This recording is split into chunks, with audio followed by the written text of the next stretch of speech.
We Oh, are yeah. live now. Nice. Yeah.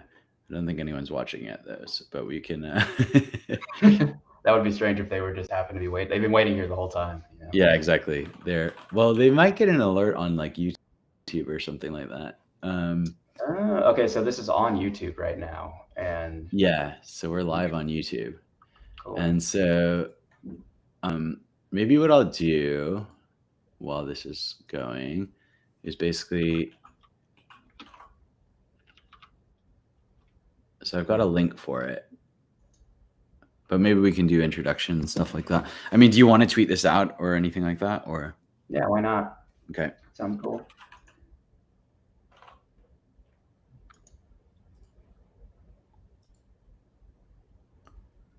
Okay. Are you on Twitter at the moment? I am. Yeah, I have it pulled up on my second screen. Okay. And you are David A. Valerio. There you go.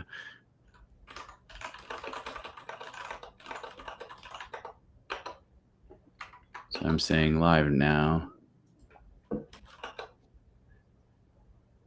with David Valerio discussing the life of the mind.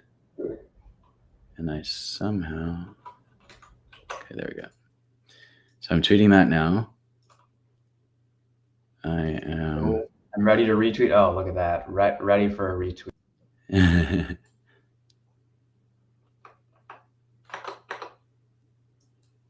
Boom, immediate. And the cool thing about Restream is that if people do watch on YouTube or Twitter and they use the chat, then we should be able to see that from this interface.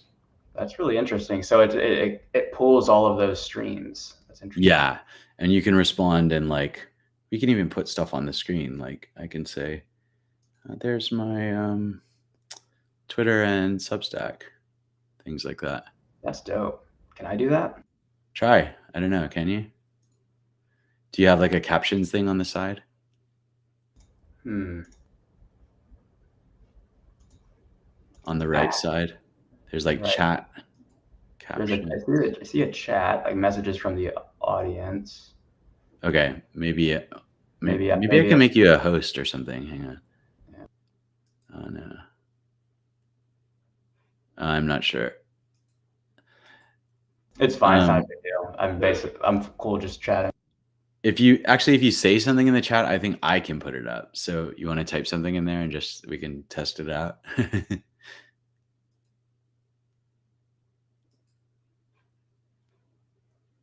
Well, what's weird is I can't type in the chat here on Restream. Oh, really? Okay. Yeah. Oh, weird. Okay. Huh. Maybe only I can. Okay. Well, yeah. Life of the Mind 2022. Life of the Mind I almost said 1922, 2022. Yeah. So should we do introductions maybe? Would you like to introduce yourself? Sure. So hi, nobody, or maybe there are people on here. My name is David Valerio, and I am a biogeochemist, also a Byzantine Catholic, and I currently work for a startup that does carbon credits for nature-based solutions, but I'm interested in tons of different things. History, ecology, theology is probably the biggest thing I've been getting into as of late. Got a Substack, got a Twitter, all the regular kind of pretentious internet person things, and I like talking about different chemical cycles. So there's your intro. I haven't actually done an intro for me, not in my work persona, if that makes sense, and I don't even remember how long. So hopefully that was fine. Yeah, that's perfect. And I'm gonna test this out and try and put your Twitter onto the thingy. There we go. Twitter.com David A. Valerio. I know what you mean about not knowing how to introduce yourself. I am Brian Cam. I usually say I'm a writer, and then sometimes I say I'm a podcaster.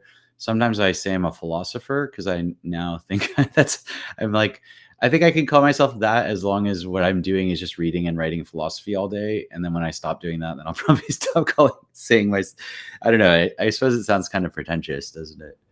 Do you have a Well, I view don't on know. that word? Now that we talk about this, like the description, it speaks to your project though as well. It's like, what does it mean to be a philosopher? Mm, Is it a process thing? Is it an object thing? And are those even the right categories to think about existence? So I'm a philosopher absolutely. now, by the way. You are a philosopher? Yeah, I just engaged in philosophy right there. So I'm a philosopher. Exactly. Yeah. As long as we're doing it live, as it were. And so but I think I am writing a book on philosophy. And I think if you write a book on philosophy, that's all there is to philosophy, right? Is there something more beyond that? Yeah, I'm not no, sure that there is. I don't think there is. I really don't think there is. It's like just do the work of any given topic, and you can call yourself that. Like I think about this actually. Like it's weird. I don't know if I like when I call myself a scientist. I still kind of Mm, think about this, and like I don't do science per se. Like what does doing science mean? But like I'm not in the lab doing experiments, not writing papers. But I mm, am reading a bunch of papers in my job, doing sort of reviews, parsing that information for a broader public. So like scientific works are used in my day to day. Does that mean I'm a scientist? I mean, I was trained as a scientist. I don't have a PhD, mm. um, and that's something I actually think about quite a bit because it's, um, So if you yeah. were like writing papers and working in the lab, would you feel more comfortable or would you feel entirely comfortable in just saying, I am a scientist? No, I mean, that's a really good point too. When you ask that question, I don't even know if that's science. I don't really think that's what science is either, right? Okay. That's just it's what comes to mind when I think about scientists. But when I actually explore myself being in that situation, it's like, huh, I don't know if that's what really it is. Like, is writing a paper doing that? I don't know. Mm, Is it just the framework that you take when you go and examine any given phenomenon out in the world? That's something I'm more sympathetic to, I think, kind of like the lens through which you look at the world and how you classify things and speak about them and analyze them. So in that sense, I would consider myself a scientist because I do have, although I sort of have a lot of critiques of rationalism, mostly I think because I'm just a contrarian. I do have that sort of framework baked into my head, I think. Like when I engage in discussions with people or, are critically evaluating claims, it's like, well, hey, I don't know. That doesn't seem like that's the truth. And mm, that, it's been empirically justified. So why are you saying that? mm, Uh, mm. so no, it's a really interesting question. Just like calling anybody like this person is I don't know, a CEO. Or Mm, I mean, no, although no, now that I think about it, I feel like CEO that has more of a direct like that means you're the head of the company, right? right. But for a lot of these other terms, uh, writer, I guess it means you're writing. Yeah. Science does it mean you're sciencing? Philosophy means you're philosophizing. You know? Yeah. I mean, academic is another one where I guess it seems to be more categorical, right? Because it's like, okay, if you have a position or you're, doing a postdoc or whatever, it feels like a bit more like CEO rather than saying I'm a scientist or I'm a philosopher Right, or right, right. So like maybe what I was talking about when writing paper, that's the thing an academic does, right? Like mm, that is like a huge part of your job is that your work output, right? Is a paper or a book based on your papers, right? Um, but that's like, yeah, it's a formal role within a hierarchy or an organization of different human beings, right? Your position in society, but the concept of being a scientist or a philosopher, these are kind of like interior uh, descriptors, I think, right? Like it's sort of like, well, they're more. interior and they're exterior because people do call other people scientists, but I feel like Mm. they often conflate academic with scientist. Do you think it's more about attitude towards the world or?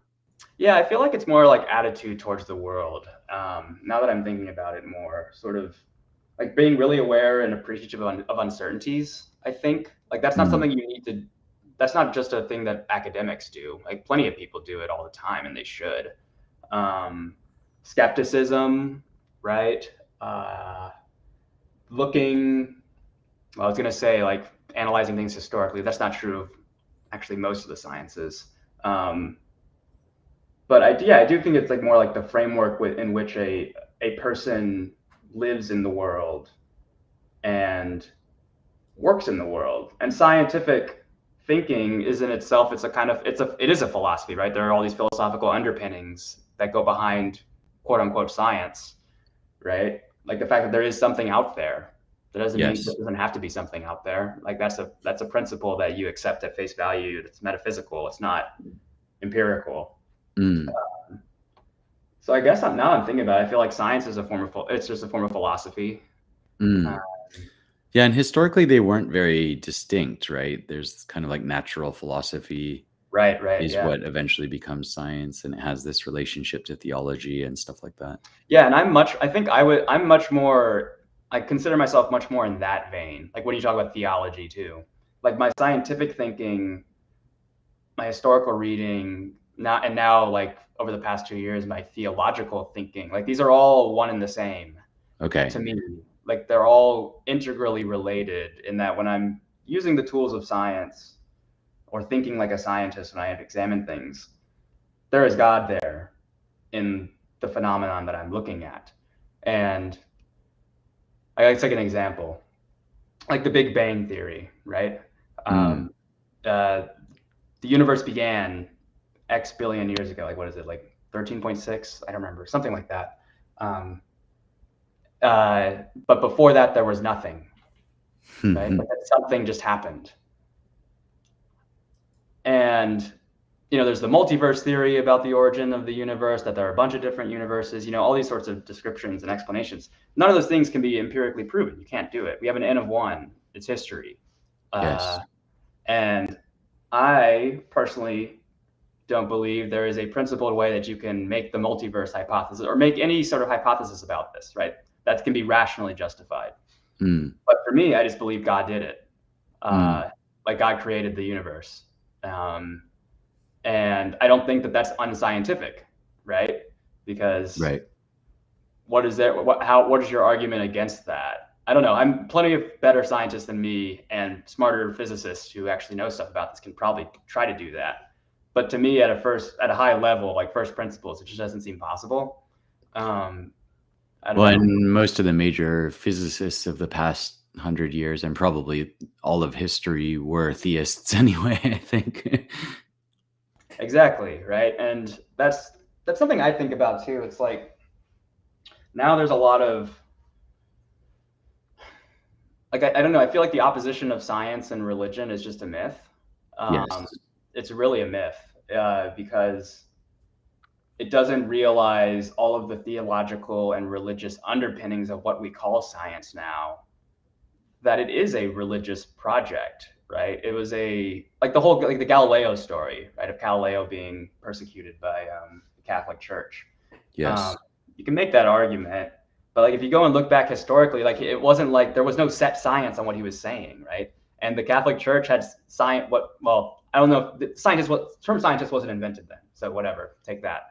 But like the Catholic Church had legitimate, what we would now call scientific reasons for saying that Galileo was wrong, and that he was going above, what he was, he was going beyond the evidence, right, and was doing things. Like it wasn't just a immediate, they were persecuting him because he said something that wasn't theologically correct. It's like, no, they were also making scientific arguments. And the persecution itself, personally, I think is overrated. He was in house arrest, all that blah, blah, blah. This is my Catholic side coming out. Yeah. And this is, there's a History for Atheists podcast. I think there's a book coming out about this, about the Draper White like conflict thesis stuff. Have you heard about that or looked into it? No, what's that actually? Well, basically there's a lot of these ideas in terms of Galileo, his persecution and stuff. They came out of these two books, one written by a guy Draper and another one named White in like the 1880s.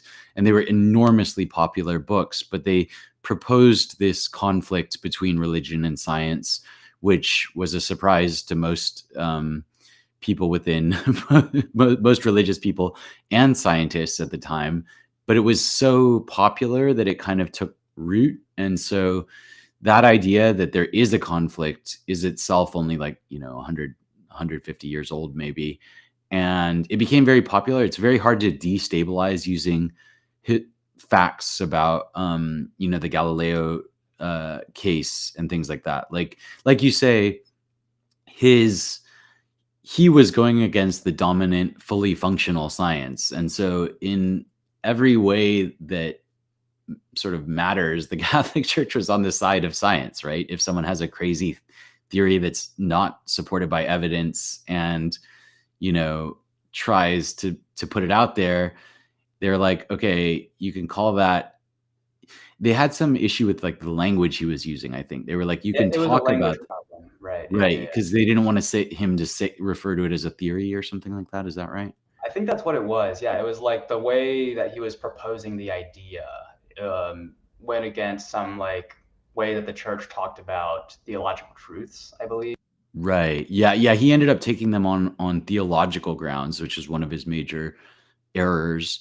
And I guess the other thing that is not widely discussed is that there was no substantial, like there wasn't really sufficient evidence for what he was saying until like 100 years later or something like that. Yeah, Like it it was wasn't like really a settled it was question. literally like I think it was related to the optics of telescopes was not sufficiently. It wasn't of high enough granularity that like what he was saying could be empirically proved, and so like Mm, it's legitimate. But even what does empirically proved mean when you're like it's a matter of you changing the tool that you're examining the world with? Like, how does mm. that speak to truth? I don't know. That's a whole other tangent. But yeah, it was like he was making claims based off this early telescope that you couldn't really back up using that, and then some other guy 100 years later came and was like, okay, I mean, it seems like he was right. Well, that's how it always works, right? Like Alfred Wegener and his continental drift hypothesis, which Mm. isn't. What's interesting about that too is that's another example of rewriting science history, where like people talk about Alfred Wegener as like the originator of what we now call plate tectonics. Oh, yes. But what does that mean when his like physical justification for it occurring was not right at all? Like Mm. he noticed that.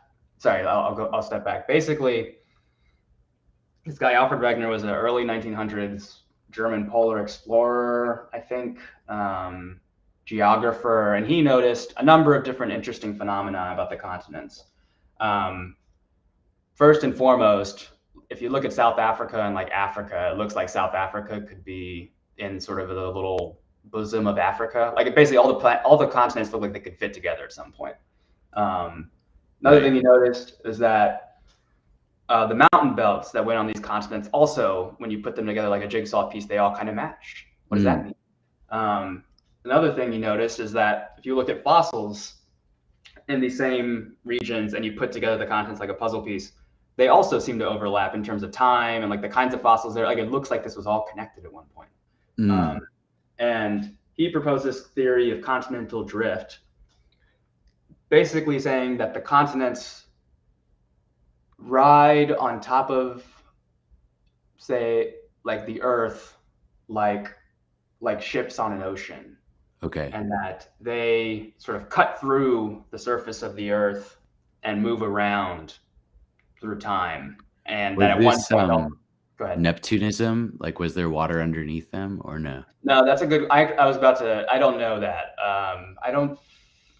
I don't remember exactly what he thought was underneath it. I don't Okay. think it was Neptunism, so I don't think it was. I don't think it was that, but I think he thought of it as like if there was rock beneath it, but that the continents for some reason just cut through them, like they were Okay. stronger or something, and they could move. Um, Interesting. yeah, it's interesting. But anyways, he was widely mocked in the early 1900s for this theory by geologists. They're like, this is ridiculous. Like, what are you talking about? Your mechanism doesn't work, right? Like what I was just talking about the continents just like cutting through the rest of the rock like a knife through butter. They're like, no, this is dumb. You're an idiot.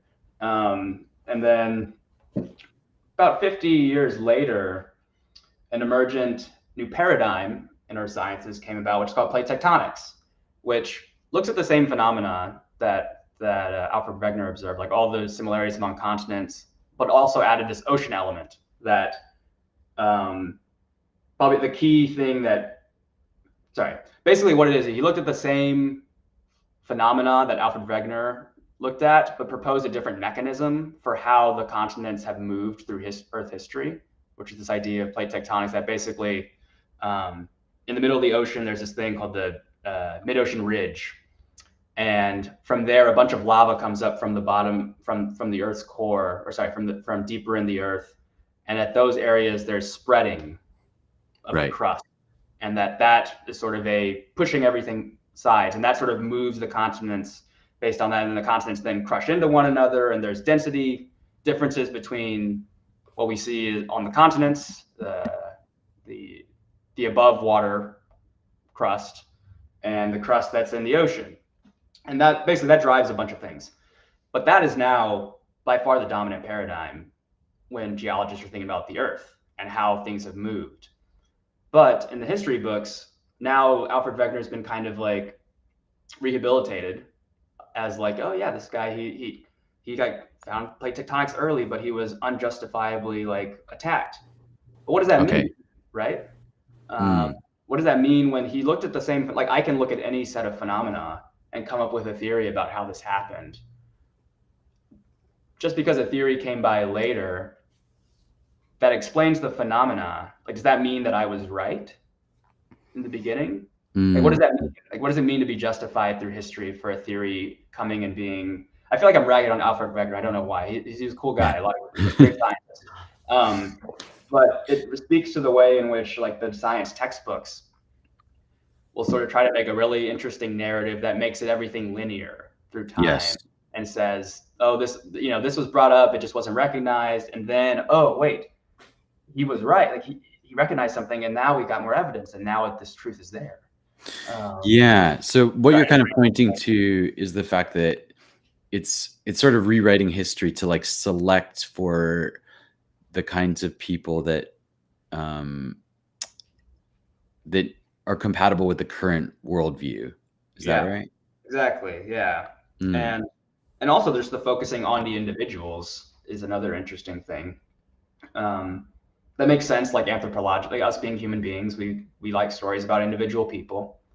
But is that really capturing the essence of how history is played out? You know, that this guy he had the idea and then some other guy found the idea 20 or 30 years later. I don't know. I think Kuhn talks about this with, it's Aristarchus of Samos, I think, where the heliocentric model where I guess he proposed this in like, I don't know, 300 BC or maybe a little later, 280 or something like that. And no one cared about it because it wasn't very useful at the time. But then, you know, because of the later heliocentrism, it comes to seem prescient or something like that.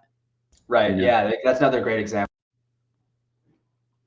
Tolstoy writes about this too, just this idea that the further away you get from something in history, the more inevitable it seems. But it's like, you know, it's because you can't imagine the alternative, sort of. And so then like it's a way of making the present look like the telos of the past, right? Or at least that's how I'm I think that's right. Like it makes it look like everything is inevitably coming to some point, but really it's the lack of information.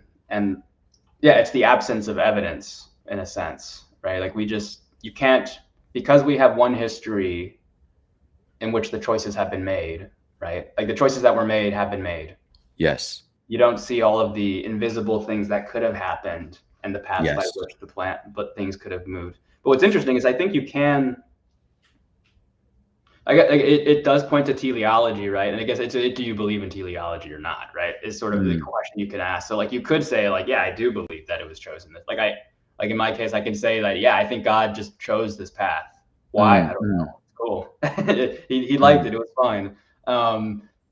He could also be like playing this over. Like maybe the multiverse is also right. I don't know. I can't see it. Like maybe he's got all these other sort of games that he's playing where they're all moving through time and boom, boom, boom. But he's doing all of the different things that could possibly have happened ever, just for his own fun and love. I don't know. It's interesting. But do you have an issue with humans doing this and kind of selectively writing? Yeah, I do. I have a problem with humans doing it. Yeah, because it's like God in his unknowability, incomprehensibility, massive. Like he is ultimately indescribable, unknowable, beyond all pure intellect, all these sorts of amazing things that you can put out, right? If Mm. anybody's going to know, it's going to be him, right? And The way humans you say though, that suggests that maybe he doesn't know either. yeah, yeah, exactly. Yeah, maybe if not, maybe he doesn't know. I don't know, but I believe that he does. Mm. And but humans, I do know, being one of them, and it's like no, we're inherently very limited creatures that can't do this amazing. We are not infinite knowledge, infinite love, infinite beauty, etc. That could possibly actually uh, walk down this chain of logic, right? Mm. Explaining everything, if that makes sense. Can I try out an argument about Please. this? So, what if like what if the reason we do this rewriting of history, because Kuhn describes this, right? The winners write the textbooks. So the dominant paradigm that emerges after a scientific crisis, which means that after there's been this huge debate that involves philosophy and comes to seem central within a certain science, at the end of that, whoever wins the debate, and that debate is not totally unconstrained. Obviously, it's not just like anyone can kind of come up with any crazy ass theory and then just impose it on other people. It actually has to meet a lot of like really practical requirements for what the science and Yeah. humanity is trying to do, right? So there's like pragmatic constraints. But at the end of that debate, then history gets rewritten to look like this was the telos of the past, and therefore it was obvious that this kind of Einsteinian thing had to come after the shortcomings of Newton or whatever. And Kuhn is saying that's not true. It required like a huge amount of debate and not everyone agreed. And even Einstein wasn't fully on board with some of this stuff. You know what I mean? And so it's like a lot messier as soon as you look at the history. But what I'm wondering is like, what if this tendency to rewrite things actually comes from our way of perceiving the world as individuals? Like, I kind of think that perception itself does this rewriting where you and I are having this conversation right now, and everything is set up to like provide a kind of continuity of what is actually you know a wild chaotic series of events that have led here, not just like us meeting on the internet and then deciding to have this conversation or whatever. But you know what I mean? Like there's like a kind of infinite amount going on at all times, and so you've got to do this like really reductive kind of scaling back of like what's relevant. It's like a filtering process, and then there's a constant rewriting in order to make this moment seem like it has a continuity with everything that came before it. You know what I mean? Yeah, no, I agree with that. I mean, you can even just take the simplest case of like our eyes and seeing. Like, are we experiencing that? Sorry about that. Are we seeing things happening continuously in time? Like the discrete versus continuous vision or perception, right? Yeah.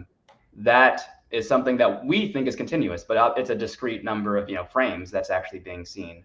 I agree. I think that this happens at an individual level and leads to this broader historical evaluation of things, and leads to what the ways that we think about continuity.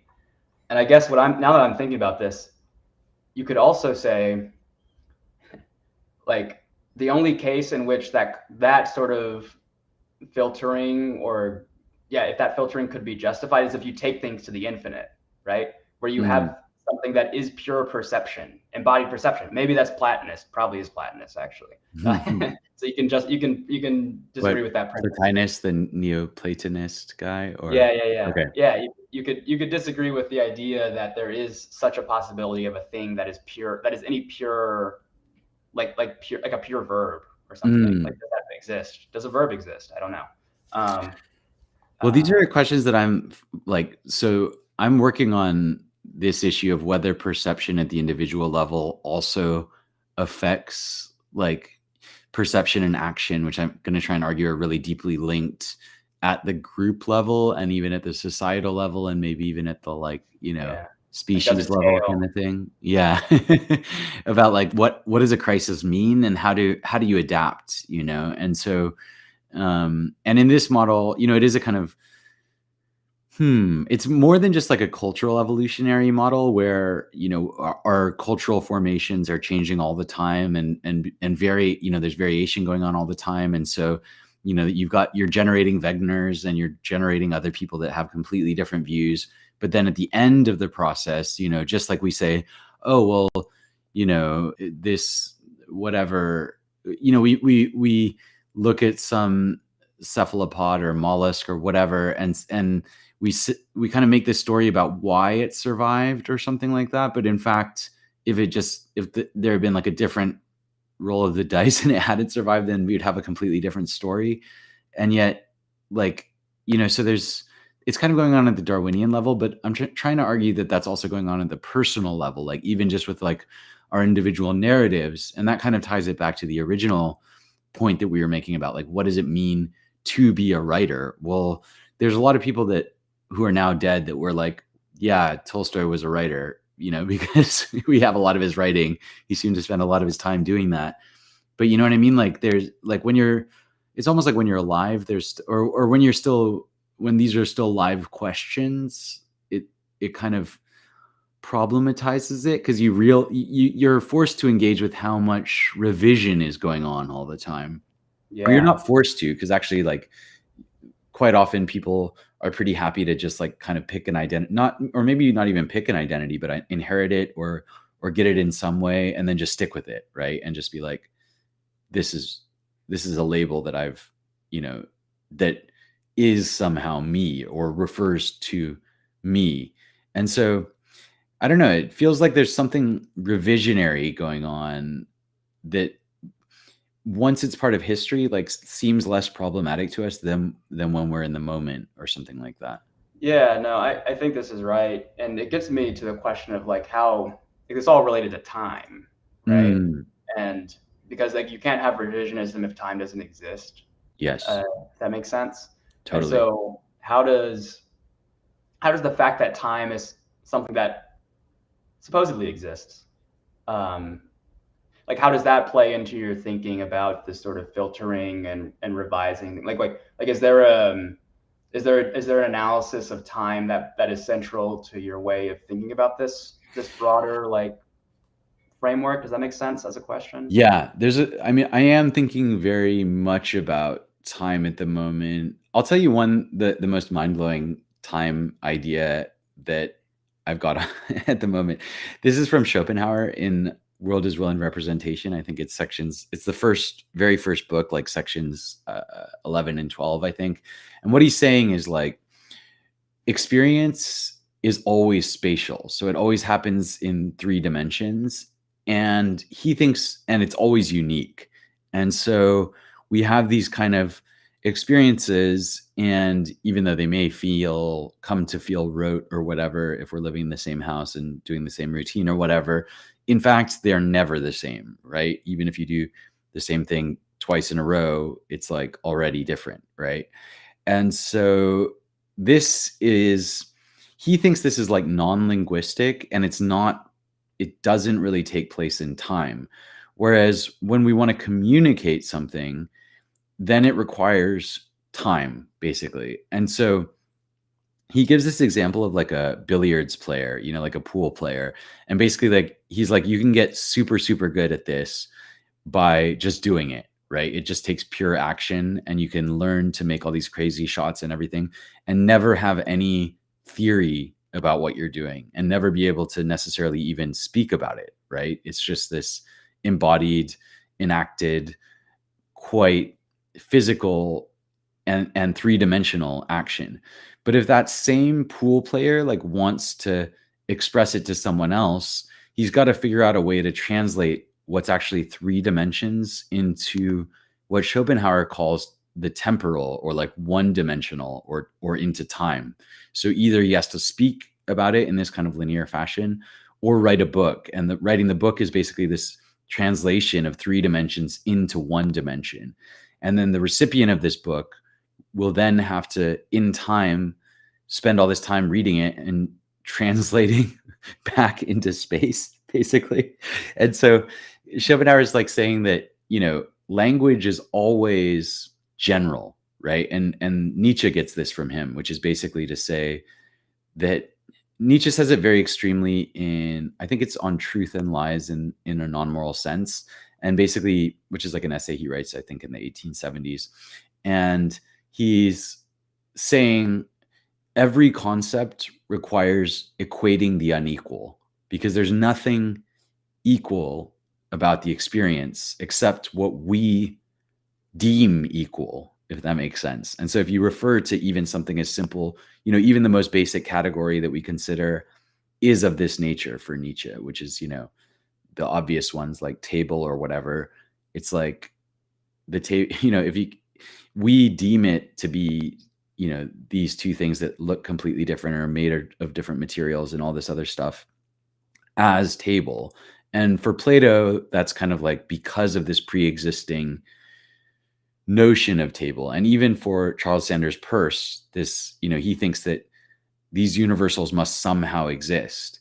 Whereas for the kind of conceptualists and nominalists, I think probably Nietzsche is like a nominalist, they don't exist except in a kind of projected way and in a pragmatist way, which is like, if you can use a log as a table, then you can refer to it as a table and it's functional as a table if it works in the world as a table.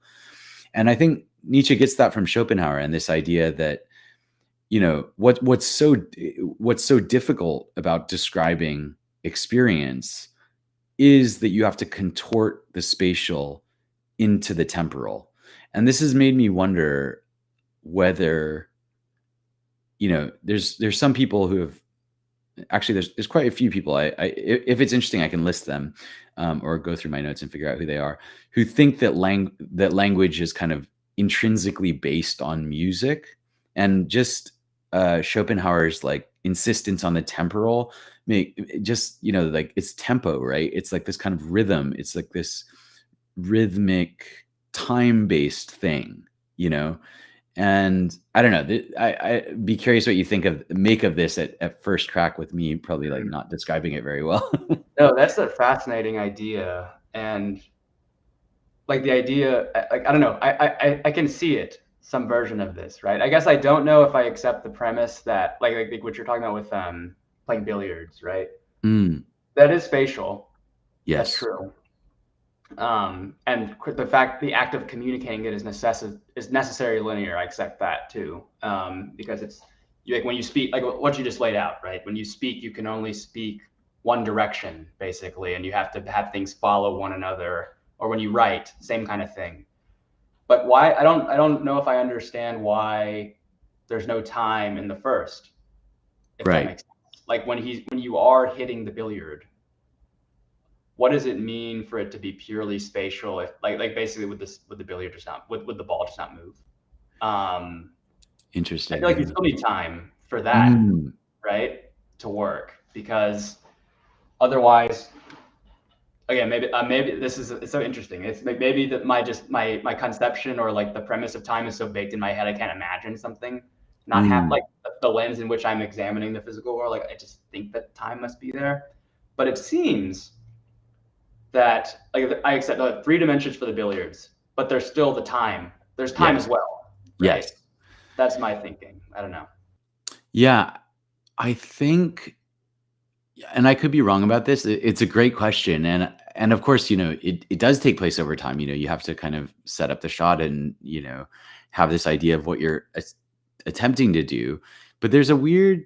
I mean, I suppose the kind of thing about action as opposed to words is that you're kind of always stuck in the present. You know what I mean? There's kind of only this um, sort of like, Like you move your hand and your hand is moving like that. yeah, The act. you only really get to do the thing in the present, and then there are these like consequences that happen in time. I definitely don't dispute that, but there's like a sense in which I see. whenever you act, it's always now I somehow. see.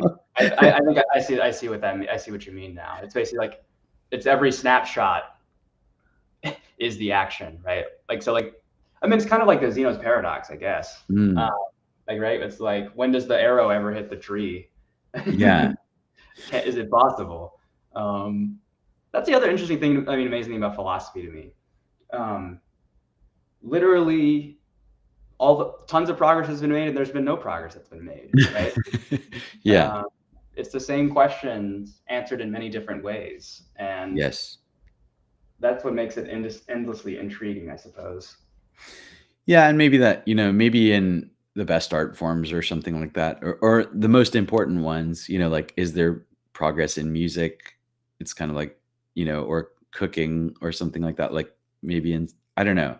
I don't have a strong view either way. I'm just like wondering aloud if, you know, maybe each generation has to reinvent it or something like that. I've even heard people, friends of mine who are working on history and stuff like that. They're like, every generation has to kind of redo history, basically, like, and so there's like this new writing of books on the same topics, because if you just stop writing them, then in a way it kind of, it's not like it disappears entirely, but like, you know what I mean? It's maybe it's like more like exercise that you just have to keep doing it rather than like some kind of Yeah. final destination or something like that. Have you ever read that book that everybody's like, Finite and Infinite Games? No, I haven't actually. You haven't? Okay, I think that it's related to this topic. I read it a long time ago. I remember thinking it was quite interesting that, like, the only games that, like science in a sense is supposed to be a finite game, Oh, right? Like, interesting. there is something at the end to achieve. It's, I guess, complete knowledge of the things around us. I get presupposing that the things around us exist. Yes. All that stated. Infinite games, art, like what you're just talking about, music, all these things, where it's like there is no objective really, or there is. I don't know. Is there an objective for those? It's Cooking. weird, right? Like it's almost like, because I was thinking about this in terms of, this point that words are always general, right? Like if I say tree, then whatever you imagine is gonna, like, it might happen to be similar to the one that I'm imagining, but in fact it's this whole enormous class and there's all these like fuzzy, edge cases and gray areas and, kind of the stuff that Darwin was going through and trying to sort out varieties versus species or whatever. And he's like, yeah, the harder you look at it, the harder it becomes, which is like Yeah, this. And so then, but what I was thinking is like, there is obviously some language that can be really concrete, and basically that poetry and poetic language can bring something like vividly to life, and it kind of is yeah, somehow more concrete. And so then it's like almost like there's this world of abstractions which is maybe what we're talking about in terms of science, that, yeah, I don't know, maybe it's more teleological in that domain, whereas when we talk about, like a human life or a work of art or a piece of music or a piece of poetry, it kind of is only supposed to be itself somehow, yeah. and we have some weird ability to be able to judge how much itself it is being, but there's no kind of like goal outside of that or something like that. I don't know. That's funny. Yeah. No, I think I agree. Like, it's sort of the concept. It's the bunching together, or Mm, the act of bunching together of a. I don't know, it's so funny when you just get in this, like, the idea of, do categories exist? yes. Is that a thing you can do? Um, if you say no, that, like, changes literally everything. Yes. Well, and it's fascinating. So why did you say, gather together, actually? I'm curious. Gather together. How do you mean? Oh, did you say, I thought you were I said saying, bunch together, I oh, think. bunch together. Okay, sorry. Yeah, like bunch together. Like, but as I was thinking, as I said, bunch, right? To Yeah. bunch something means that there are things to be bunched uh, Yes. into a bouquet or something. Yes. Um, but what if there is no? What if there are no boundaries there? And can you say bunch? Does that make language impossible? Yes. And So there's a bunch of interesting things in that. One is that I heard you said bunch and I heard gather. And Schopenhauer talks about this, which is basically, we so readily translate words into concepts that we are unaware of what we've just heard. And that's exactly what happened, which is that I heard gather. And the reason I heard gather and got really excited is because that's like the meaning of legain, which is from which logos. And so like there's this Ah, Zorino is writing this paper on Heidegger's Introduction to Metaphysics, and he's looking at what does logos mean in the beginning, as because it, and by the beginning I don't mean John 1:1 or in the whatever. beginning, yeah. Yeah. I mean, in the beginning of like when that word comes to be used by the pre-Socratics in like a certain way, like, and I guess it starts out as this kind of gathering together, which is like a little bit like what you're saying about bunching together. It's like an active human activity, right? Like it's a kind of collection activity rather than a discovery activity. You know what I mean? Interesting. Yeah. So, and I think that this rewriting of history constantly, actually, can I ask you a question? Do you experience your life in narrative terms, like naturally, like not can you produce a narrative when asked, but like, do you experience narrative sort of naturally, or like to what degree do you, if you do?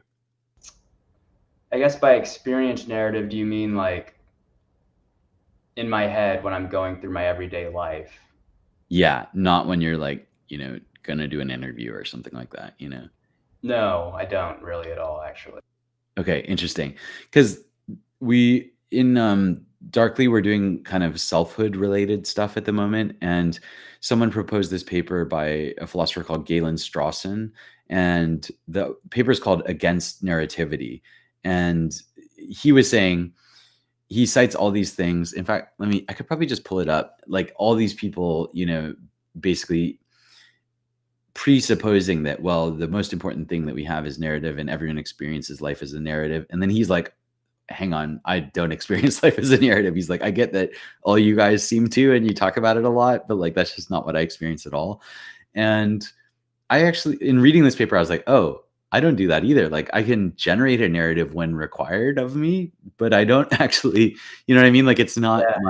it's not in my experience. No, So I think about this a lot in like the context of work, right? You're talking about like, oh, here's what I've done in the past. And you have to, every time you go into an intro with somebody, right? You're talking about like, here's what I did, here's how this is relevant to me talking to you right now, and here's what I want to do in the future. But it's a constant. I've noticed this over the past year being in the job. It's just like, no, I'm constantly making that up and like changing it. It's always evolving. It's not an actual it's not a real thing, right? It's something that I am having to sort of iterate on. Not have to. I'm iterating upon each time that I go and speak to somebody, where it's like, oh, right. this work. Like here's an example of this. When I talk to people in like carbon markets who are interested, they're interested in how does CO2 get out of the atmosphere. So they think about, soils or forests or Mhm. wetlands or things like this, or like machines like a direct air capture, or all these various different ways that one could take a molecule of gas out of the atmosphere and put it somewhere else. Um, I personally think of myself as a biogeochemist. Why do I think of myself as that? I don't know. I think it's a cool word. It's probably the real reason. I think it's a pretty cool word. Like me But wanting to nobody, be a philologist. yeah, philology, exactly. Philologist, also a great word. Better than philosopher, in my opinion. But like biogeochemist, nobody really knows what that means. Or they hear bio, geo, chemo. So they could think about it probably. But the act of thinking about that takes time. And so like sometimes I've alternated between saying like, oh, I'm an oceanographer. That's easy, right? Like ocean. Okay, I think about oceans. Yes. Biogeochemist. What does that mean? It's not really geographically limited. And that's part of like something I think about in my personal narrative going through my work life. It's like, like I personally think that biogeochemist is a cooler word. So I'd like Yes. to say I'm a biogeochemist. But most people don't know what that is. And so is it worth it Do for you me like to, that? The fact that it's kind of disarming or something? of course, yeah, it is. Yeah, no, I love that. I've actually looked this up recently. Um,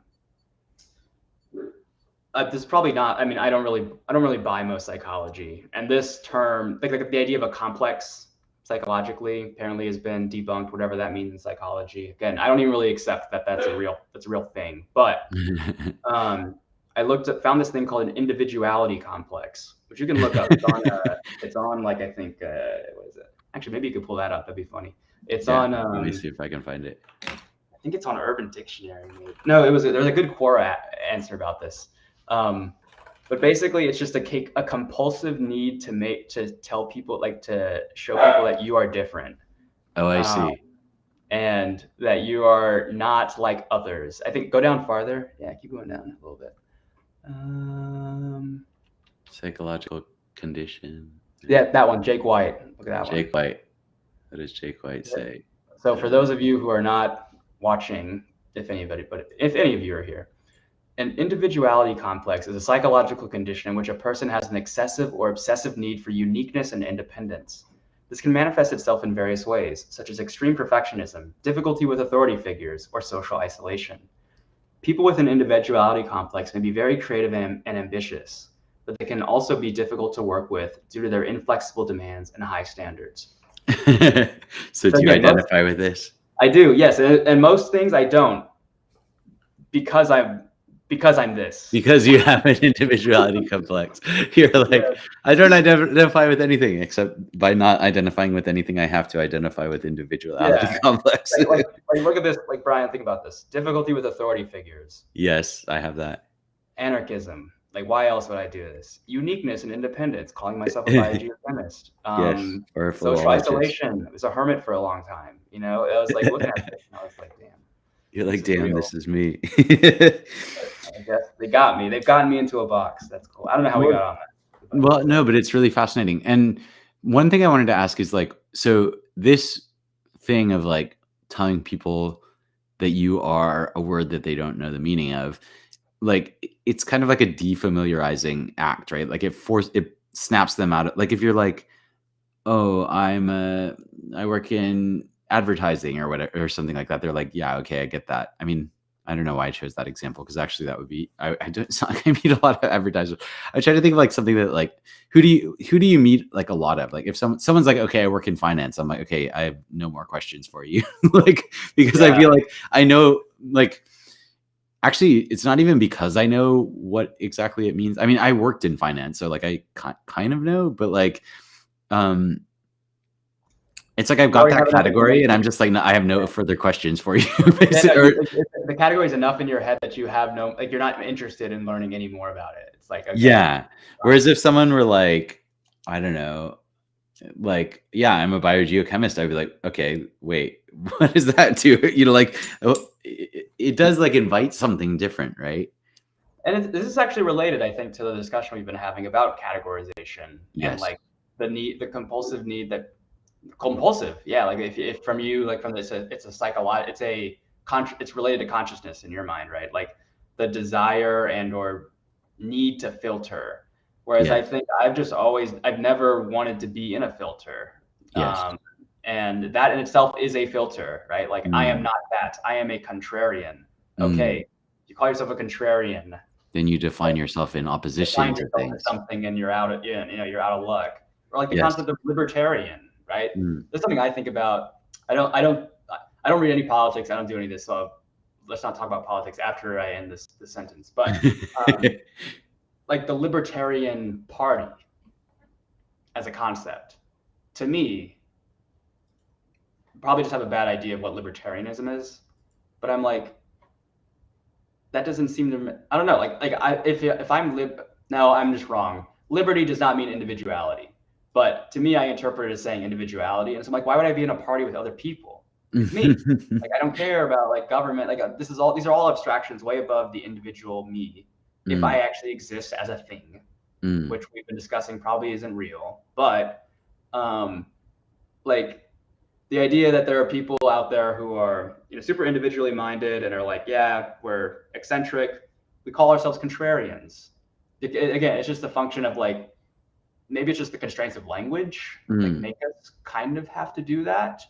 I don't know. I kind of went on a weird tangent there, but no, it's really interesting because one of the reasons I was asking, like, is it to defamiliarize? Because I've been thinking a lot about like what is the normal sort of waking consciousness, like what is it like? What did it used to be like? Of course, thinking about Julian Jaynes and Ian McGilchrist and people like that, because like I've got this kind of idea that there's like two ways to snap yourself out of experience. And so like experience could be like, when you're in a flow state, or maybe when you're mind wandering. Like I feel like autopilot and flow state are both kind of in this kind of, you know, it's not that they're the same, but they have this quality of immersion or something like that, where you're just doing, you're just in you're Time doesn't exist. yeah, exactly. And so you're like things are just kind of operating normally. And you can be jarred out of that, in my view, in two ways. Like one is through abstraction, where you kind of like get messed up by categories, and the other is through experience. So like I guess those would be like, let's say you're saying I'm yeah, I mean, like if someone's like even I'm a biogeochemist, it's like a category error, right? Whereas like people don't know exactly what that means, and that kind of snaps them out of it in a kind of interesting way. Yeah. Whereas like, or someone jumps out in front of your car or something like that, and then you're snapped out of whatever you were doing in this opposite way. And what I've been thinking about is like, because I don't know if you've been following my kind of irritation with Socrates, but I've been Vaguely, like not super in depth. increasingly. Please get in. Sorry, what was that? I've been following it vaguely, but I haven't tracked every part of the journey. So please go ahead. Well, yeah, it's more just like he seems to like really be disinterested in experience and like really interested in categories. He like if you're like, oh, well, what it means to be a scientist is this, that, and the other. And he's like, dude, I'm not interested in your experience. I'm interested in the pure concept of science. And you're like, and this always messes up the conversation. Like, like it would be like you use some word and I know exactly what you mean. And then I'm like, you know, how do you define liberty or something? And it kind of like breaks Yeah, the it breaks the conversation. flow.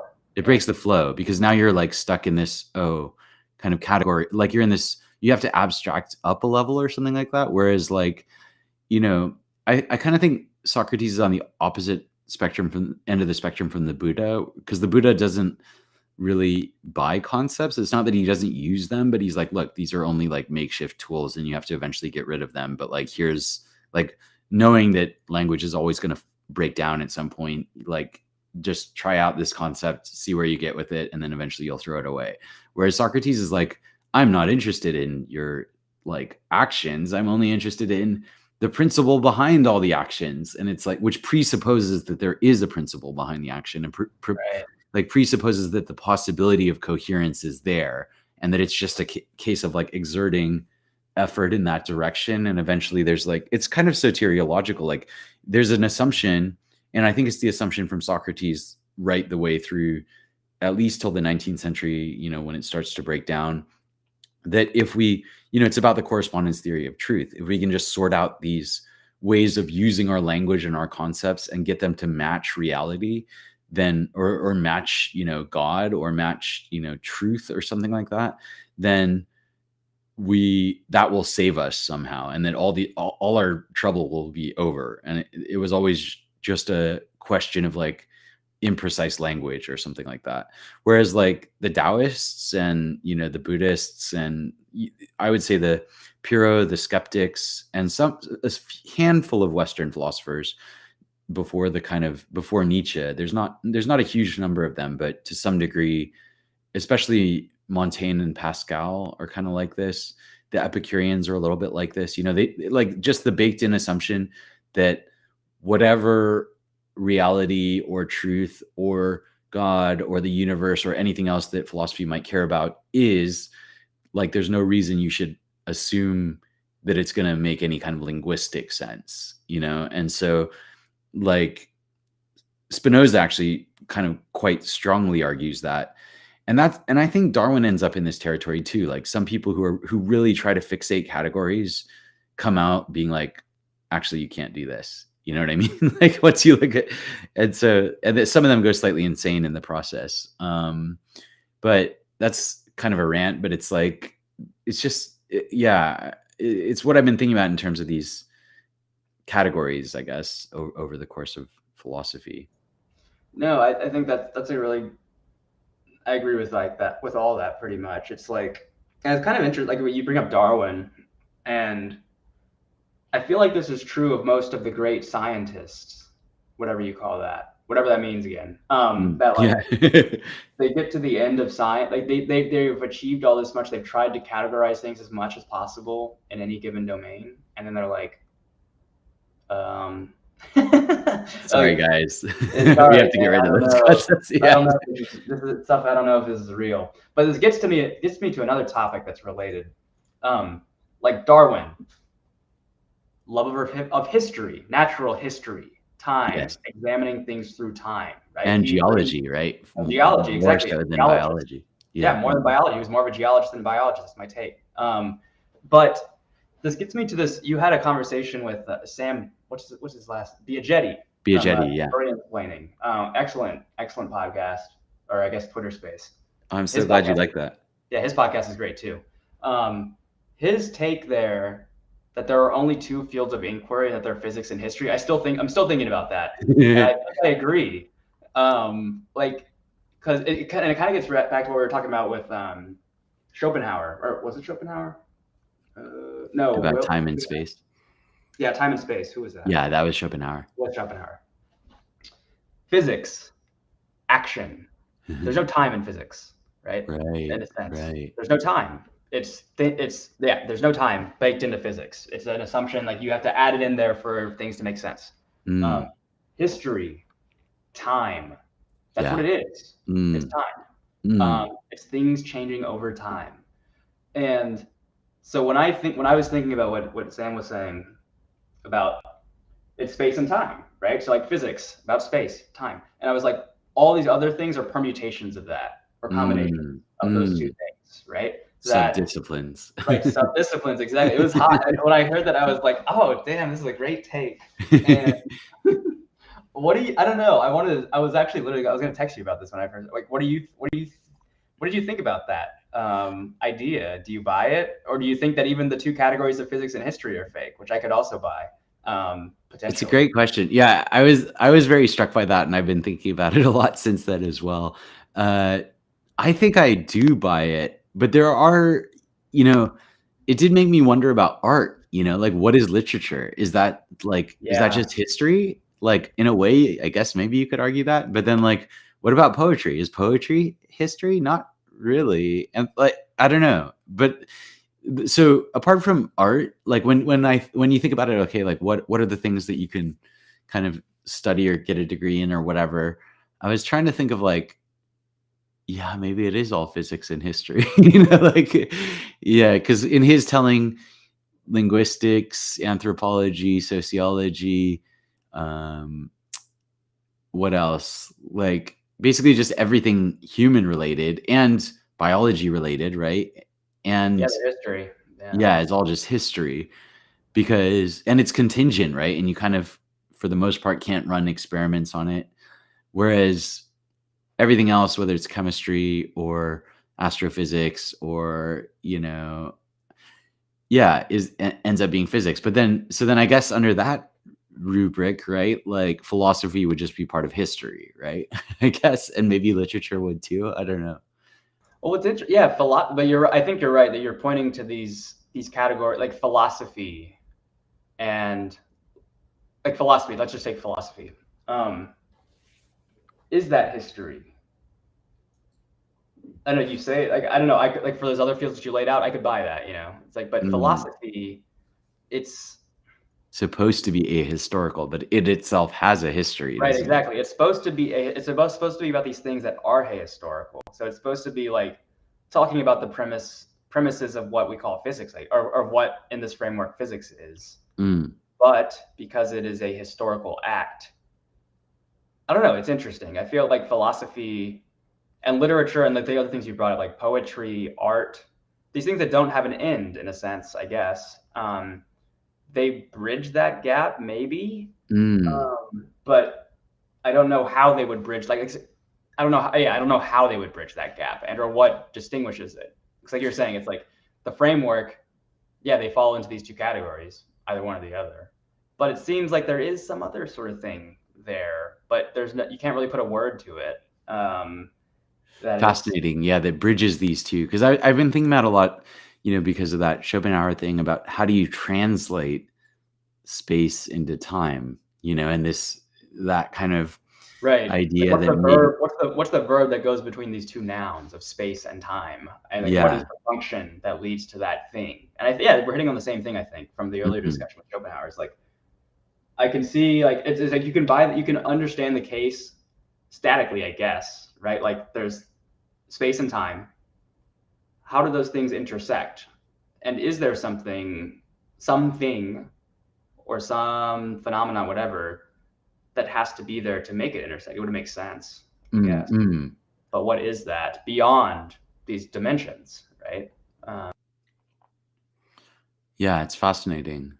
I don't know, but it's very much like top of mind. And I'm really like, I had this idea like literally today, which is like, what if I could kind of bridge across a bunch of different domains, which, I'm thinking a lot about what if the moment to moment perception that we have, where we're each, rewriting the history to kind of, make each thing from the past seem salient now, and that we have this continuous experience of we're doing this call and this is what it's about and it's providing this continuity, but each of those kind of thoughts or impressions or overriding sort of guarantors of continuity still happens in the present. And so it's a kind of, on the individual scale, that's what's happening. And then maybe on the larger life scale, we were talking about, I'm a scientist and here's why, because I can point to these things that I can select out of my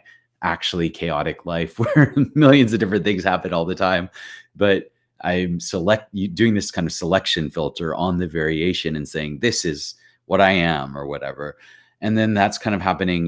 Kuhn is saying that this is exactly what's happening at the level of scientific revolutions, where a ton of different theories are being generated, but most of them are forgotten because they kind of they don't meet this kind of pragmatic filter where they don't solve the problems in question well enough, or for some other social reasons, they don't get selected and therefore they don't get written into the textbooks, And so there's always this kind of like filtering going on. At heart, I'm arguing that it's Darwinian, right? There's huge amounts of variation. And because the selection is so narrow, you can't see like how much variation is going on because you Right. don't see the things that don't exist, right? Like kind of by definition, but we forget that that's how it's always working.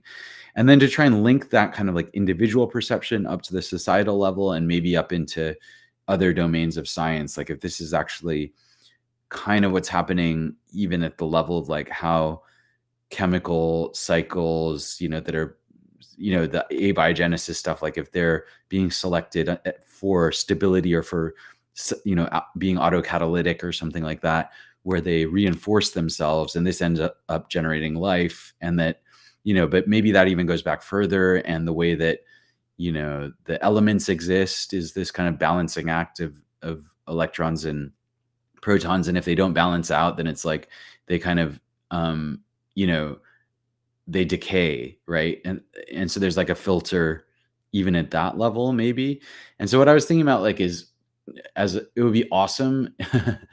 This would be like my dream thing to do for the next couple of years is basically try and take this idea and then go talk to like, Sam Biagietti about and talk about like history, and then go talk to someone, Carl Friston or Neil Seth, and talk about it at the level of perception, and then talk to, other people working on anthropology or working on astrophysics or working on, Darwinian stuff or cultural evolution, Cecilia Hayes and Edward Slingerland and, Joseph Henrik and stuff like that.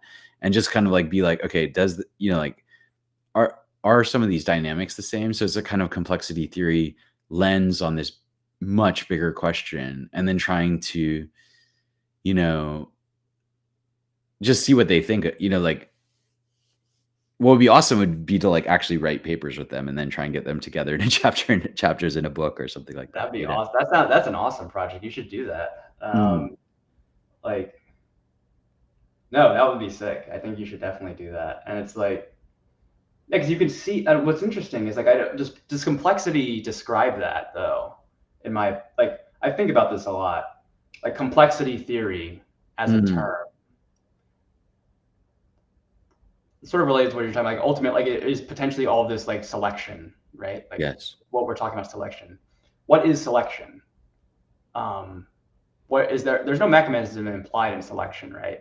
It's an empirical historical thing. Look, things happened over time, right? These things made it, these things did not make it. Well, there's a And kind of there's no filter theme for there, right? yeah, but there's a filter for some kind of stability, right? Like Like fitness or yeah, all these terms that get, but like what does that mean? what I does it guess. mean? Yeah. Yeah, what does stability mean? What does fitness mean? What do the like in my mind, that's just another word to say that that's the things that made it through the filter. So it's So tautological or yeah, something. it's tautological in a sense, right? Like there I mean, is no does mechanism in my anti-fragility relate to any of this? Like, it does, yeah. I mean it's mm, you could say that the things that make it through are anti-fragile, but anti is anti-fragile, right? Like it's against something.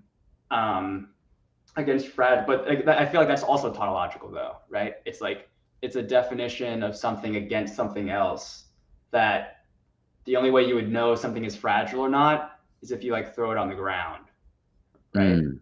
Um, Or there's just an assumption that most things don't work. right.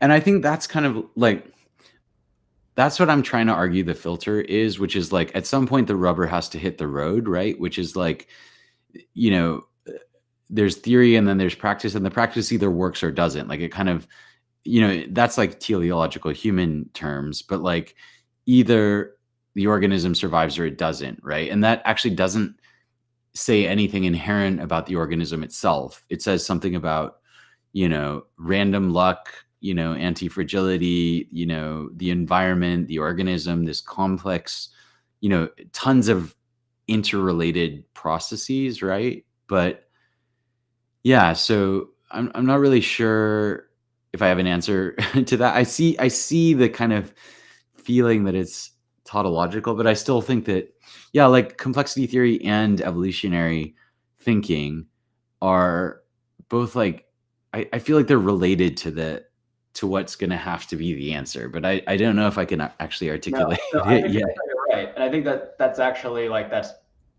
if anything, that's an argument in favor of what you're talking about, Mm, right? mm. The fact that I cannot say what the answer is. Okay, Yeah, cool. Like the eternal Tao, or yeah, what the is it? eternal Tao, God, whatever you want to call it, Yeah. infinite, the The ultimately Tao that unexplainable. can be spoken about is not the eternal Tao, right? Right, exactly. But that's so unsatisfying in our minds, right? Yes. It's so unsatisfying. You're like, but I want the thing. Tell me, Yeah, you what's the answer? what's the answer? Um, but yeah, I feel like there is something here, like,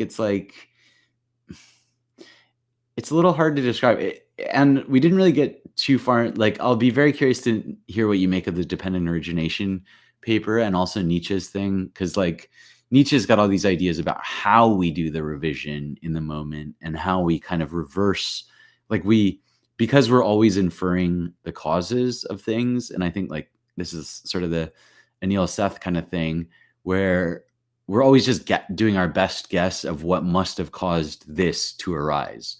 And so, there's this example that Jonathan Hillis Miller gives in this paper that I pulled up, where Nietzsche's saying, like, imagine you're asleep on the couch and someone drops a book, and then, it makes a big noise, right? And then you're in your dream, a gunshot goes off, and then you're scared. And it's like this causal order of like in the dream, there's a gunshot, and then fear arises. But in fact, like the sound of the book has caused some kind of physiological arousal, and then you've had to guess the cause both for the fear and for the cause of the fear, right? And so in the dream example, you can see it clearly that there's a kind of reordering, right? Where it can't be that this idea of like, it can't be that the gunshot notion caused the fear because it has to follow the fear, right? Like, and so Right. this relates to James Lang theory of emotion, which is like whether we have to interpret emotion. Darwin actually surprisingly thought that there were these basic categories of emotion, in a kind of interesting example of him being categorical, and saying that, we share all these same basic emotions with animals. Whereas William James and some other guy named Lang, who I know less about, I'm sure I have a settle for him, but anyway, are saying that no, you have to like learn even to infer what those basic, feelings mean.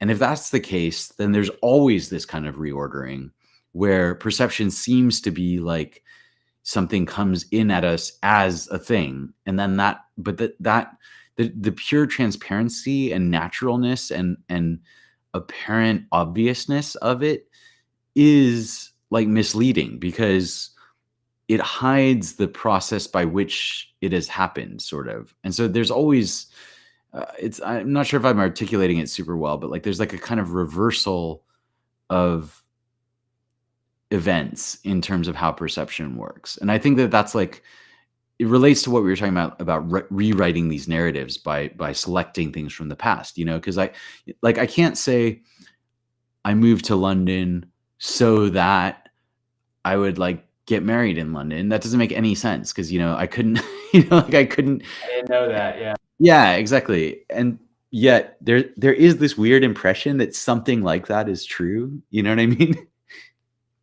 No, Like, I see what you're saying. It's like, is there some sort of inversion that's, I don't know. It's interesting. I'm going to ask you another weird question. So like filtering, Darwinian evolution thinking, things that make it, things that don't make it. Inversion, two things. yeah. Are you a dualist? In terms of mind-body dualism? No. Like there are two categories in this whole schema, right? There are things Oh, yeah. that make it, things that don't make it. Oh, I see. There is, you see what I'm saying, right? Like, Okay. Is this theory dualist then? Okay, like working and not working. Right, working, not working. Are those categories in your mind, or are those? Interesting. What are Or those? more of like a spectrum. I mean, yeah. It's a good question because like I want to go very hard against teleology and even the idea of working, it kind of makes us think, well, like what are we Yeah, what are we trying to do? Right, what are we working towards, man?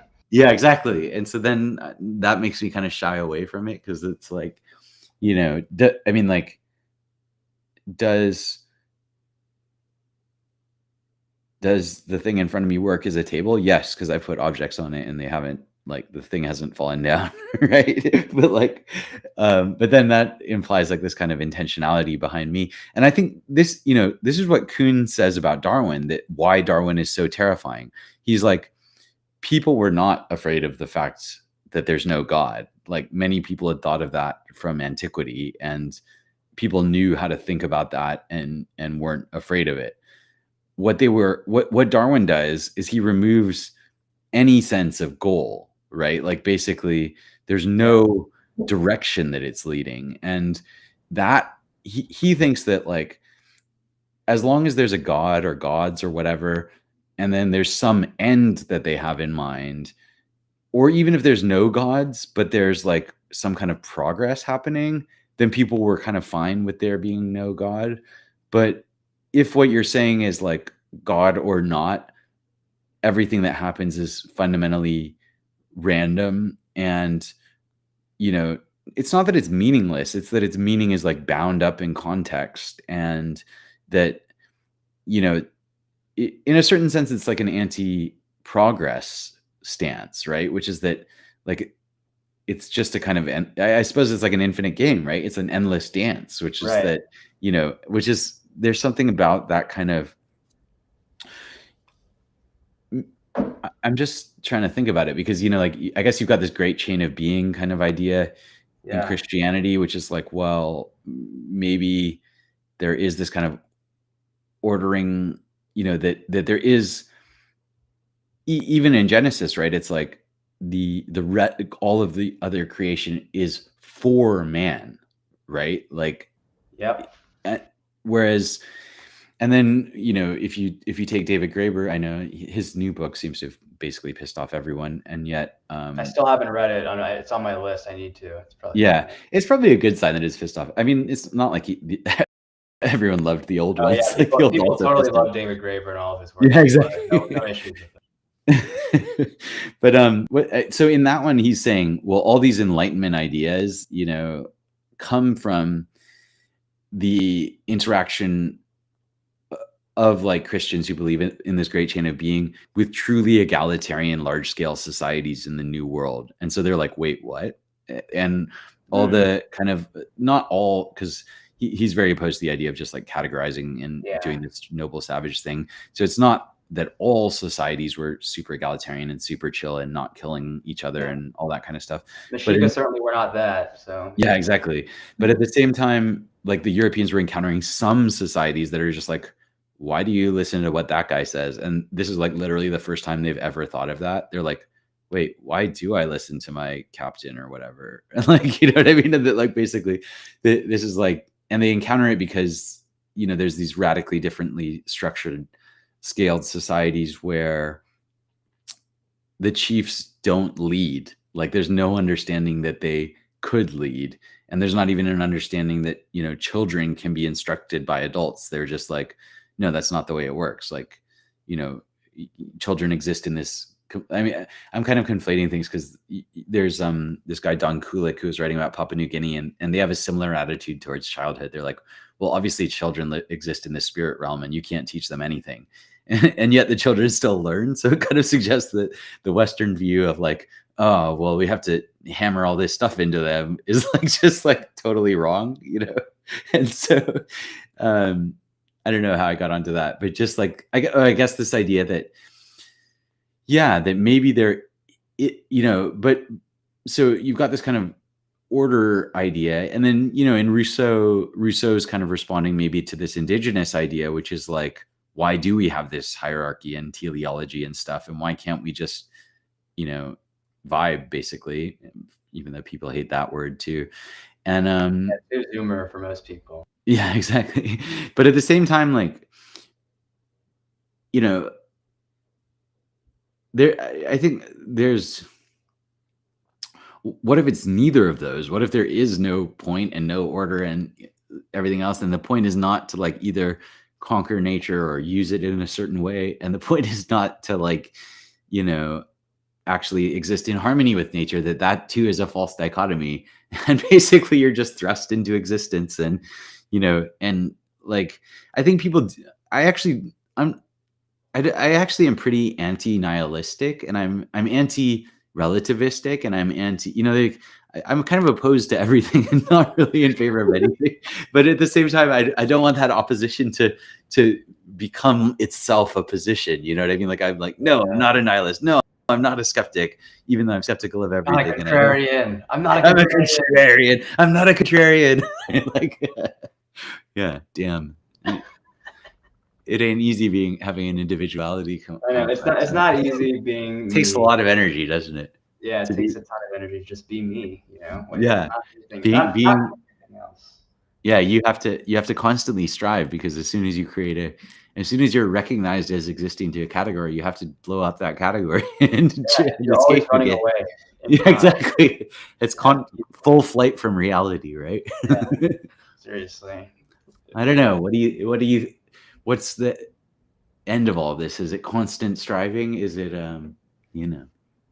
it's just funny as you asked about that. I was about to get to another really deep question. It's like, I feel like all of stuff we've been talking about can be summed up in why is there one thing? Is there two things? Or is there three things? And the interconnections between 1, 2, and 3. Interesting. So, 1, emptiness. Completely everything, right? Monism. Everything is all in all, or there is nothing. Okay. 2, there are things and they're not things. There are things that make it, or there are things that do not make it. There are 2 categories, some sort of connection between those 2 things. Physics and history, some sort of bridging factor that connects yin and yang. Yeah, yin and yang, 2 things. 3, there are three things. One of those things is the bridging factor, and that's embodied in everything. One, two, three. Three things, So the verb. Trinity. One in essence, undivided. I'm a Catholic. That's God. Boom. That's all. The verb. It's a verb. It's a verb. Yes, God is dynamic. God is a verb. There are no things. For Spinoza, it's an adverb, I think, Mm. which is a manner in which. Interesting. It's and this reminds me of, what is it? It's the Tao about the myriad things, you know? Let me see if I can find it. Like the 1,000 thing, or whatever they describe. Yeah, it's like the one, the two. How does it go?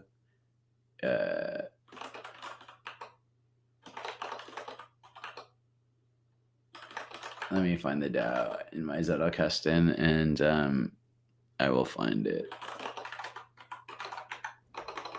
Such a great. I was about to say work, but I don't know if they would call it work. Is it a work? I don't know. Tao is the Tao. Or is not the Tao. I mean, so much of the Tao is so good, isn't it? How do we find that? Isn't it? They call it 10,000 things or something, right? Yeah, and it's like the 1, the 2, the 3. Oh yeah, here we go. It's 42. Okay, let me run my script. There. Now we got a bunch of translations of it coming up. Hopefully. Oh, here we go. Can you see this, or is it too small? I can see. It's a little bit small. You could maybe zoom in a bit. What is this? This is all the translations of the Tao. Translations.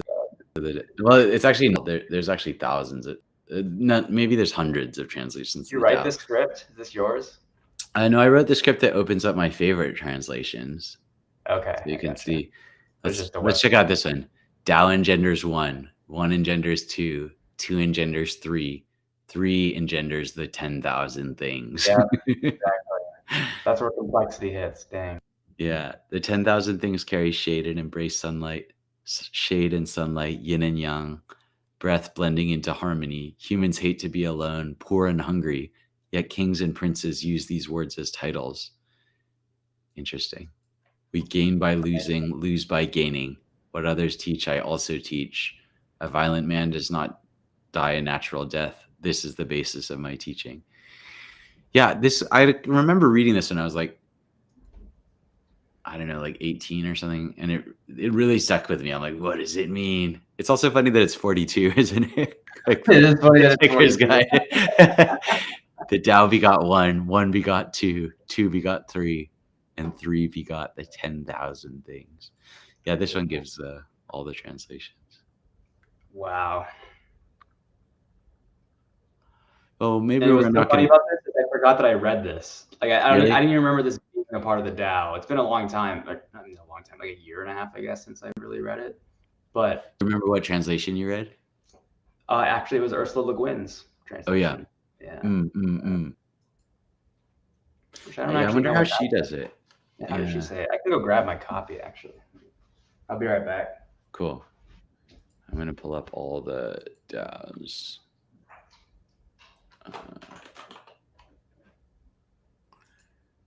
For those watching, this is terabest.hu, and it is a way of accessing like a ton of translations of the Tao Te Ching.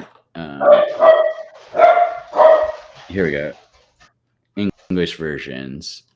Can you see how found many? It. Can you see how many are on this page, David? Look at this. Wow. That's crazy. Here it is. Okay, read it. This is... Or maybe... Yep, there it is. Actually, you pull that up, and then I'm going to let these stupid-ass dogs out. Okay.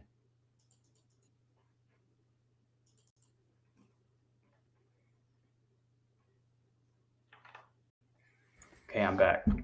Okay, want to read it? Yeah. The way bears one. The one bears two.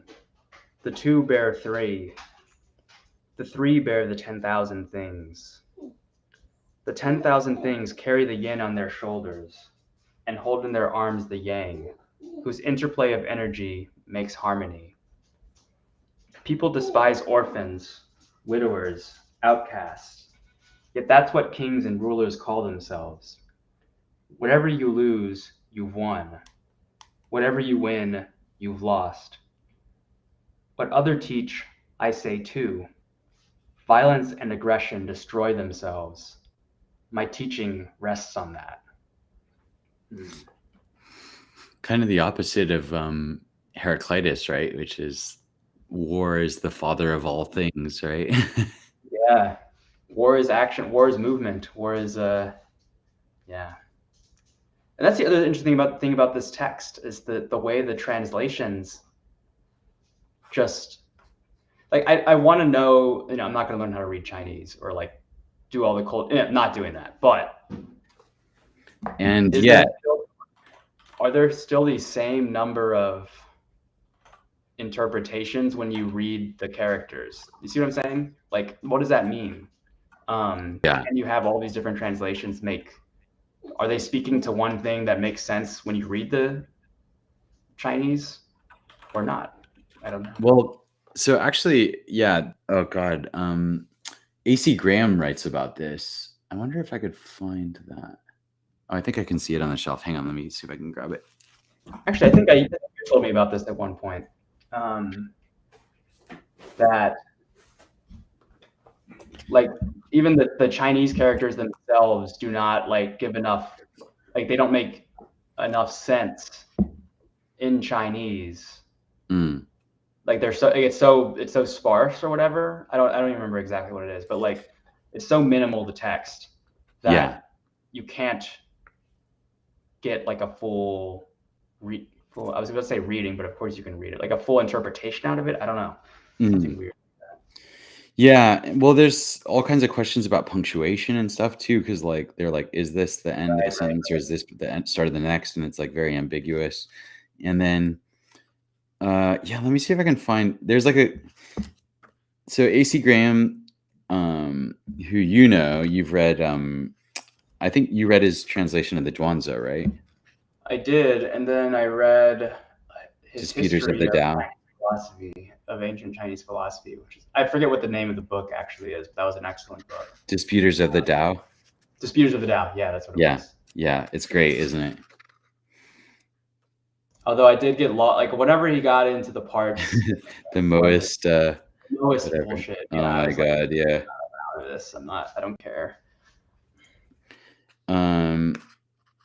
I'm trying to see. I know I read it. Let's see. So he has this. Oh yeah. Okay. I found it. So this is in the companion to AC Graham's Zhuangzi, and he has this essay called "Two Notes on the Translation of Taoist Classics," and I don't know when it was written. I think. Let me see. But he talks about Frank Lloyd Wright. The whole thing is amazing. So, okay, do you say Frank Lloyd Wright? Yeah, who is the architect, right? Yeah, exactly. This whole essay, like you would love it. It's awesome. But he talks about basically this is a massive takedown of this guy who translated the Tao Te Ching without knowing Chinese, and yet, he's like, okay, let's see. Let me see if I can. Okay, here I'll just read the opening of this, and we'll see how far we get. There are many kinds of translation. One extreme of which is that the literature working at second hand on the drafts is that of the literature working at second hand on the drafts or published versions of others. There have been successful examples in Chinese poetry, notably Ezra Pound's Cathay, from which every subsequent translator has learned directly or indirectly. In other words, Ezra Pound did a translation of this work, which I assume is a poem. And even though he didn't speak Chinese, it's like really good, And so, since Laozi is a philosophical poem or poem cycle, is there anything a scholarly translator can learn from such a version as Witter Binner's the way of life according to Lao Tzu? The answer, I think, is no, but there's something to be learned from considering what is wrong with his approach, which is not simply a matter of the scholarly errors we excuse and pound. And so, like, he goes through this, like, whole thing, and he ends up contrasting Lao Tzu and Zhuangzi. And what's amazing is that he's also like, there are parts of Binner that are actually good and that actually reveal something that's not in the existing translators, even to someone who is a reader of ancient Chinese, like he is. And this is like this weird idea that he basically, what he's trying to argue is that certain texts, and the Tao Te Ching is one of them, like, people seem to sense something behind it that is defensible, even in these like translations where they don't know what they're talking about. And he's like, I don't know if I could find the exact section where he argues this, but it's like, I don't know, it's an amazing argument. If you're interested in this question of like translations of the Tao, I would recommend this. 2 notes on the translation of the Taoist classics. Yeah, I'll check that out, because I mean, but it's translation of a text, right? But like, I feel like all of what we've been talking about this whole time has a lot been translation, right? Yes. Like, yeah. How do you move from one thing to another? Movement implies time between things, space, time. You know what I'm saying? It's like, yes. And the fact that a translation on translation on translation can imply something, like, gives you another level of meaning to something that doesn't make, like, they're not speaking to the actual text. It's amazing. Yeah. Here we go. I found the part. Okay. Since the French translations of the early 19th century, however, Lao Tzu has become the most frequently translated of all Oriental classics. One might suppose that a Chinese book in which obscurity is almost a matter of principle and pitted with textual and linguistic problems invisible to the amateurs and cranks, who from the first have almost crowded out the qualified translators, would be nearly inaccessible to ordinary Western readers. But the riddle of why certain books translate well and others do not remains as mysterious as the fiction writer's puzzle of what makes a book a bestseller. For example, Zhuangzi, although some of its stories are famous, and he talks about the butterfly dream, has never, over most of its length, been a live book in English. Yet Lao Tzu keeps much of its enigmatic power, even in its weakest versions. It may even be a point in its favor that readers do not, as with the English Bible, have the illusion of reading the original. Many have shared Binner's sense of a greater book looming behind the English words, one which they could have translated better themselves, one which, with little Chinese or none, they will translate themselves. Isn't that awesome? Oh my, he's such a wonderful writer. He's such a good writer. Oh my So god. good. Like, have you read the Burton Watson? Because I was talking to Edward Slingerland. Were you aware of any of that? He's just written this book, Drunk. I did a salon with him. I do remember you had a salon. Yeah, that's about Yeah, right. and he's a like kind of sinologist. He's an expert ancient Chinese Warring States period scholar.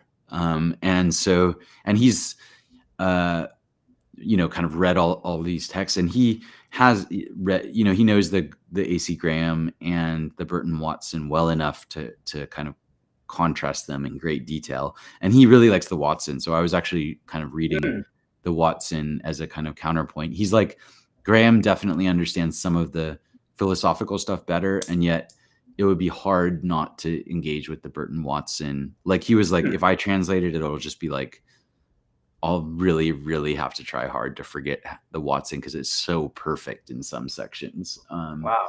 So, yeah, I was actually thinking of doing a salon on Zhuangzi, or not necessarily a salon, but like some kind of event, because Brian W. Van Norden, who I did a Twitter space with, he's also a Zhuangzi guy. Interesting. So No, that's interesting. This brings up another question of like Zhuangzi, all like a translation from Chinese. Why the point that I think it was in that Graham essay, we was talking about people, we don't analyze the Bible critically in that way, if that makes sense. Like, we don't think that Like for some We don't reason, remember that it has all these textual problems right, it because has all these textual problems, and that the language itself is a translation upon translation upon translation upon translation. yes, But and I think that's very interesting because it's related to this issue, and in like there are different versions of the Bible depending on what kind of denomination of Christian you are. yes. If Do you have you're one that you use? Yeah, I use the Douay-Rheims, which is a translation of the Latin Vulgate, which was translated Interesting. by this guy named Jerome in the 400s AD from the Septuagint, which Right. was The Greek uh, version. the Greek version. Yeah, the Greek version. Right.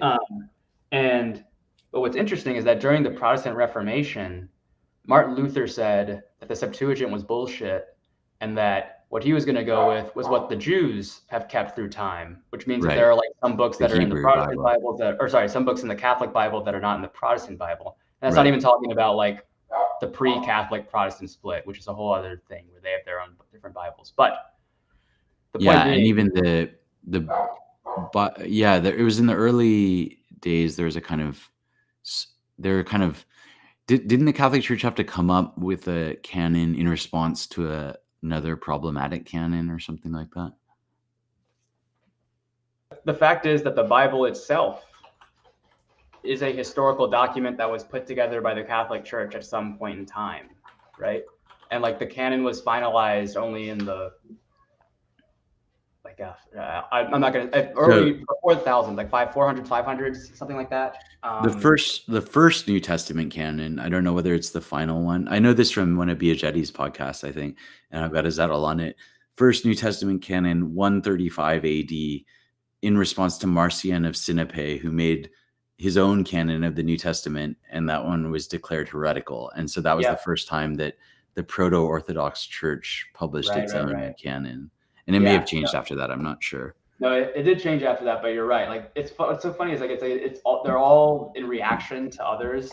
Like, this is bullshit. No, that's bullshit. No, this is bullshit. But what's so I'm not going to get into an anti-Protestant tirade. I'm married to a Protestant. They're cool. They're fine. But there's a way in which Protestants say the Bible, the book, that's the thing, right? Yes. This speaks for itself. If you go and read the Bible and it's not in the Bible, yes, then that's not Christian. But it's like, what is the Bible? What is the Bible? What is the Bible? What is the translation? What's your interpretation of the Bible? What is the translation of the Bible that you happen to be reading? At least, in Islam, right? It's Arabic. I don't know. But to me, there's something more. There's something more intellectually coherent about Islam, where it's like they are a people of the text, and the Hebrew Bible too, right? But you have to read it in the original text. Again, but you can still have the same sort of qualms about like, okay, but how did this particular there's all these disputes about these certain texts. Right. Are they part of the Old Testament or not? Exactly. Right. Yeah. But the same thing, but like for me in the Christian context, it's like, wow, we're talking about translations on translations on translations of an uncertain original text that was put together by a certain group of Christians at this point in time. Totally. And that's the thing, Yeah. I've been going through I shouldn't say going through. I'm planning to go through the NRSV one that I've got, the New Oxford Annotated Bible. I don't know if you have a view on that one. I think it's like it seems to be a kind of Norton critical edition of the Bible.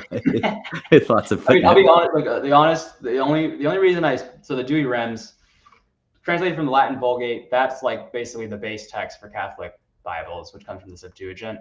Right. And Douay-Rheims was put out like I think 10 years before the King James Bible. Okay. And the King James took a lot from the Douay-Rheims. Right. And so the reason I picked the Douay-Rheims is because it was before the King James, and so I could tell people I'm reading the Bible that the King James is based off of, and it's Catholic. Oh, yeah.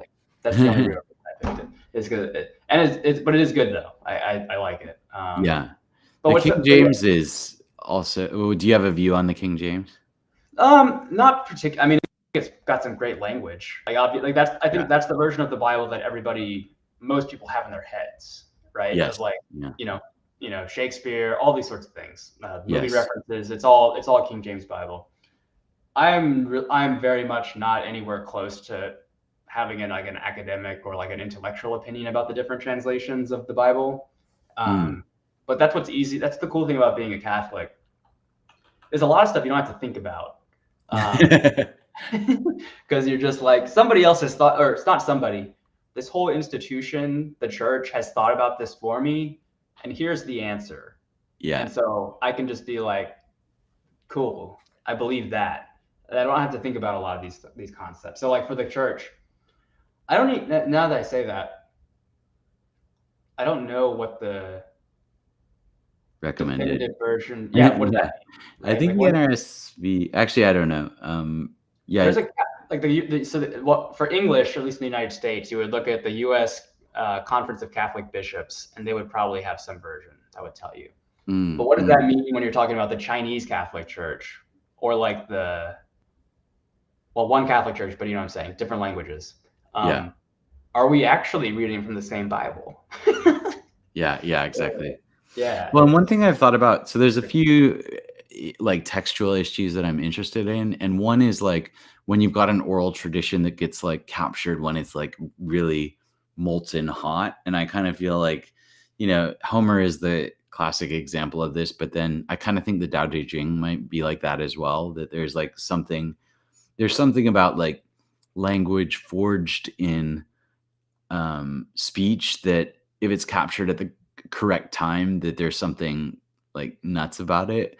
And then I'm also interested in texts that are produced by committee, like, which I think they're related, of course, because if it's an oral tradition, then it's kind of been it's they come out worn smooth of any individual, like, personal authorship characteristics. You know what I mean? Like when you read Genesis or Yeah. when you read the Tao Te Ching, you don't be like, this guy who wrote Genesis, I feel like I really gotten to know him or something. You're like, oh, it just does not read like a guy wrote it. Do you know what I mean?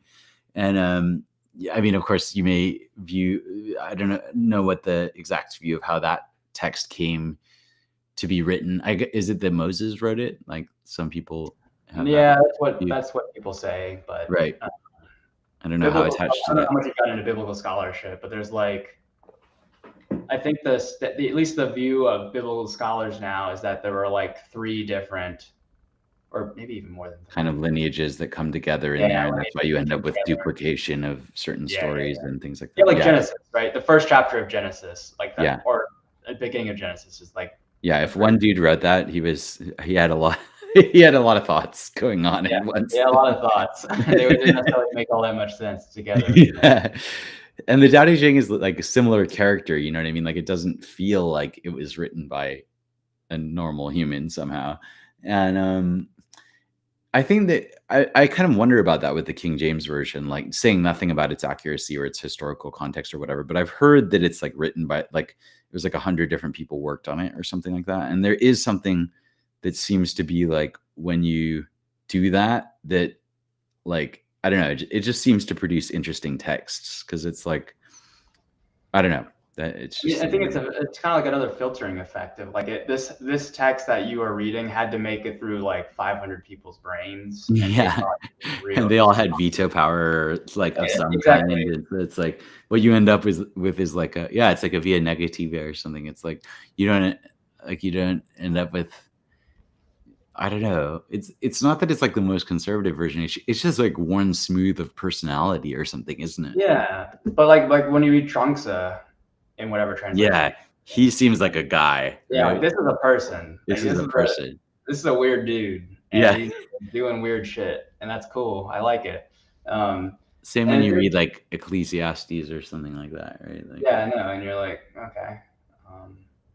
But they're still both very interesting regardless. Like it's like both the individuality, the individual, whatever you're reading of them is all interesting, but also like the collective intersubjective, I don't know whatever you would term it, like the collective text is also really interesting, but they're interesting in different ways. totally agree. Yeah.